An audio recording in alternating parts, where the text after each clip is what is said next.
G'day and welcome to Tasmanian Bus Journeys. My name is Pete and today is a special edition of Tasmanian Bus Journeys on this YouTube channel. It's special because we are in a period of crisis in Hobart.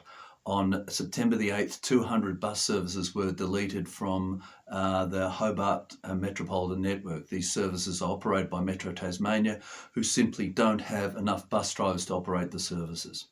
So this video is all about that situation. It's all about some easy solutions. We have 6 solutions.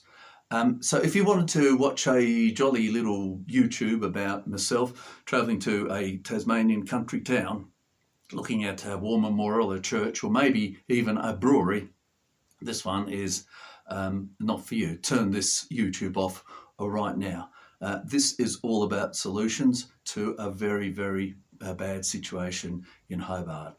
It's a very disappointing situation with people being greatly inconvenienced. I am a transport economist. I love looking at public transport issues. I value your comments and ideas and support on perhaps trying to move ahead and get rid of this crisis we have in Hobart. Let's look at the facts. 180 bus services a day every weekday do not operate, and this started on the 24th of August. But since then, additional services, roughly 20 a day, have not operated, a total of 200 services. This pertains only to the state-owned Metro Tasmania bus services. All the other bus services are running. This thinning out is done across routes and time periods. Unfortunately, these cancellations look like they're indefinite. 37% between peaks is what is particularly worrying. All weekend services do continue to operate, so that's good news. You can safely get buses on Saturday, Sunday, public holidays. Those services operated by private companies are also running through Hobart and mostly normally. And these are TassieLink, O'Driscoll's and Redline. And services run by Metro and Launceston Burnie are operating as normal. Okay, so I've got a few little bit of relief here to break up my discussions here. Is the Hobart bus station in the AM peak where buses are queuing up to get out of it. We look at the top 6 solution. Number 6. There's a lot of discussion about why bus drivers are leaving Metro, and it's often been stated that it's due to the very poor behaviour of clientele and customers on buses. I have caught a lot of buses outside of Hobart and in Hobart itself, and I haven't seen personally that many instances of bad behaviour except on one particular issue, and I think it should be considered and addressed. It's that of paying fares. A lot of people get on buses and don't pay fares, usually younger people. This annoys those people sitting on the bus, much to the glee of those people getting on for free. The next time these people get on the bus, the next bus driver may not let them on for free. So there's this immediate conflict. So it's a bit like taking children to a lolly shop. You know, well, one day you go there, you give them a lolly, i.e. free bus fare. Next day you don't give them a lolly, no bus fare. And so that leads to conflict. And that has been happening in past times. There's been periods where bus fares have been free and then they haven't. And look, generally it's confusing. But what we really need in this situation to improve behaviour is to have a consistent approach to get every passenger to pay a fare if you're riding on a bus. Now, the alternative to that is free travel, possibly during non-peak periods, but it should be a consistent approach. And here we see some buses in West Hobart. Another bus, West Hobart. Solution number 5. In times gone past, there used to be bus inspectors on board. These were supervisors, and they used to check customer tickets to make sure they had paid. They used to check the bus driver to make sure he was performing as he was meant to, and they're very generally helpful. You really felt secure with these guys on the buses.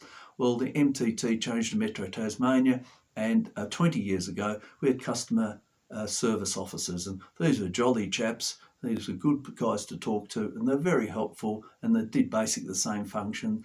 And look, it worked really, really well. Nowadays, the bus driver's left by himself as a solo driver. No assistance, no supervision is there. Now, everyone needs supervision. When I mean everyone, drivers, passengers, everyone needs someone to help and support them. So the recommendation is to have revenue protection officers on bus services, just like other jurisdictions, to protect our fare revenue, and have a customer services officers on buses and at major Hobart bus stops.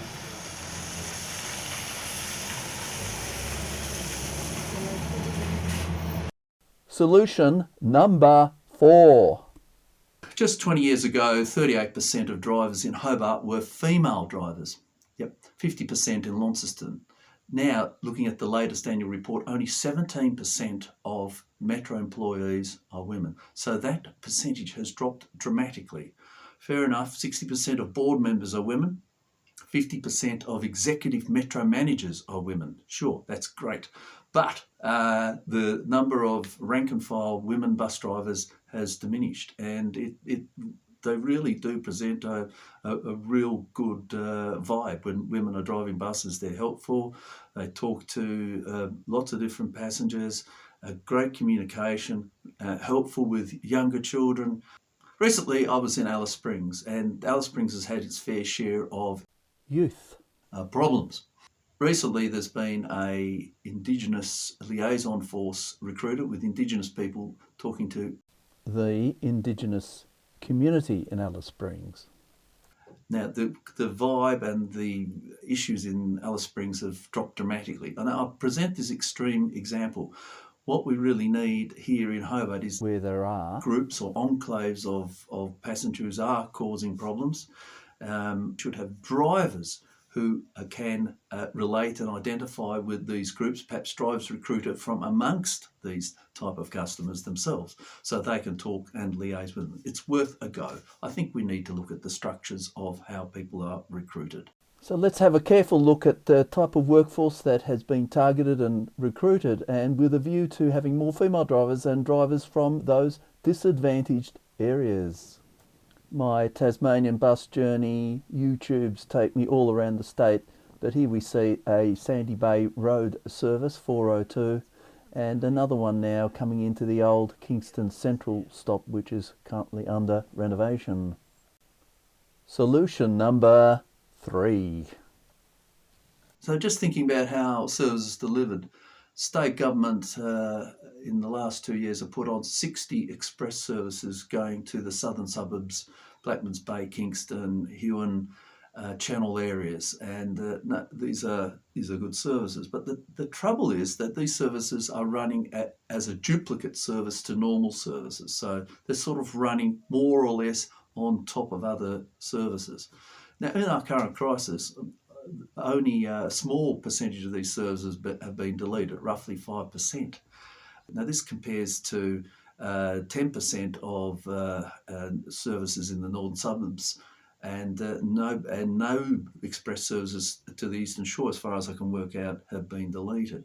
What I'm saying is, with some of these express services, especially the new ones down south and to the Eastern Shore, should consider deleting some of those services so that we can run all cancelled off-peak services. And just moving around Hobart in this time of crisis, I noticed the other day I was trying to get to Ferntree, which is a topic of one of my very early YouTubes, and have a look if you haven't had a look already at it.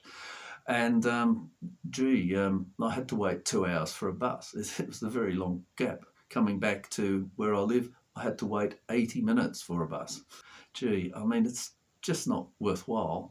It's really, really long thing. So I believe the off-peak should be given a huge amount of priority, because this is where the real battlers are using the buses. People going to medical appointments, trying to keep a part-time job, trying to have shopping. This is where we really need to have service running. 37% of the cutbacks are in the off-peak period. 10% are at night time.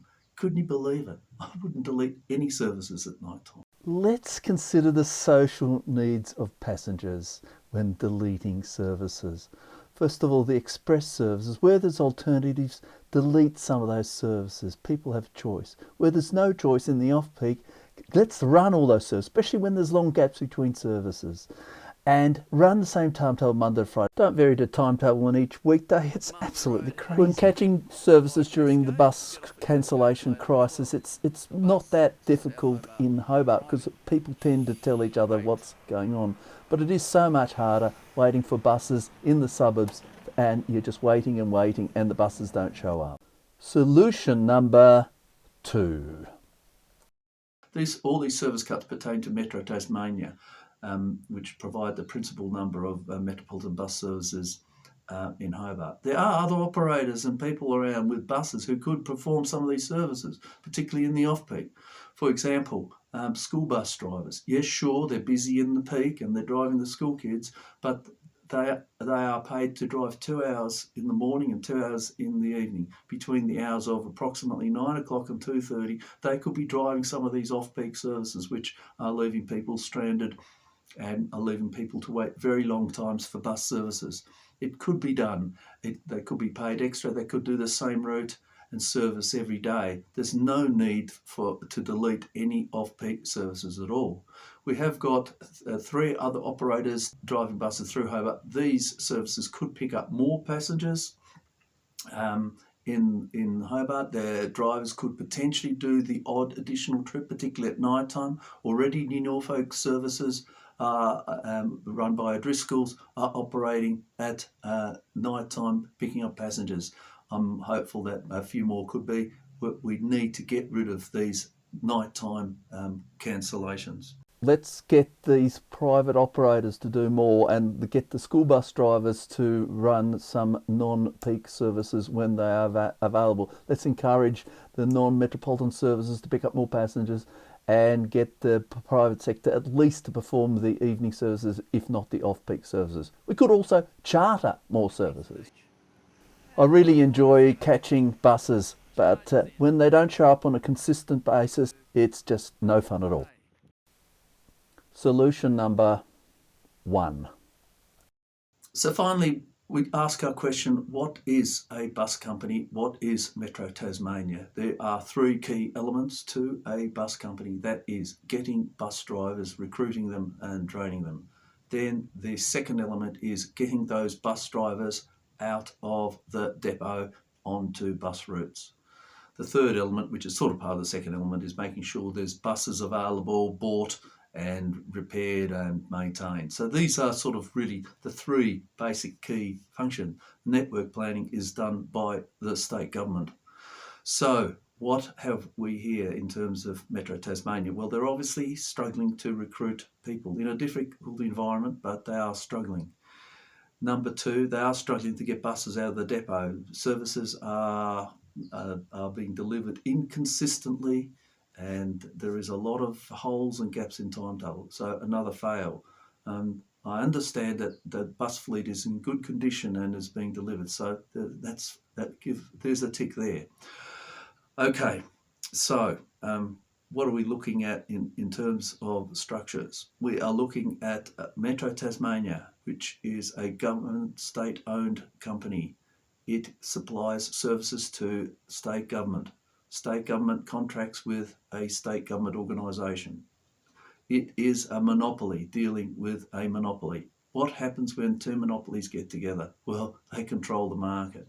Normally people maximise profit, in this case patronage, but here you really get the feeling that people are minimising costs. We could change the contract between government and Metro to make sure they actually do provide all their services that they are contracted to operate. But it's probably better to have a look at the ownership structure of Metro and align it with best practice and privatise. Private companies are great at recruiting staff and operating services.